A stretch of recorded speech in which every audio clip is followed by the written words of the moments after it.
Ici, on est une émission constructive, on parle du problème, mais on parle aussi des solutions. Selon toi, quelle serait la solution? L'axe par lequel on pourrait assainir un petit peu, ce débat public, disons ça comme ça. Alors, une zététique apaisée, ça aurait pu faire l'affaire. Le problème, c'est que la zététique a quand même eu des alors ça s'en est pris plein la gueule, hein, mais est devenue au final a très agressive et puis a mis les pieds dans, comment dire ça, politiquement correctement?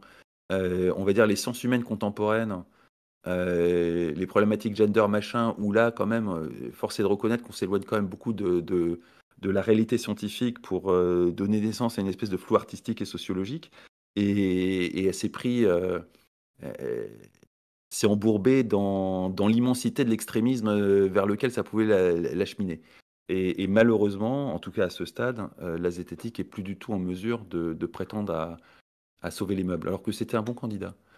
Je pense que ça passera par l'éducation populaire.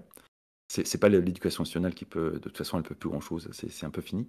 Donc ce sera plutôt à travers l'éducation populaire. Certainement pas à travers cette forme un peu, méprisante, du sachant qui explique doctement que lui sait que l'autre, est un ignorant ou un vilain méchant. Il faudrait être plus subtil, hein, sinon on va continuer à braquer les gens.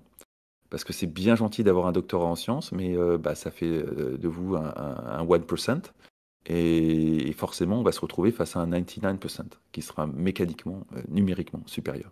Et dans une démocratie, c'est quand même basé sur one man, one vote, donc à la fin tu perds.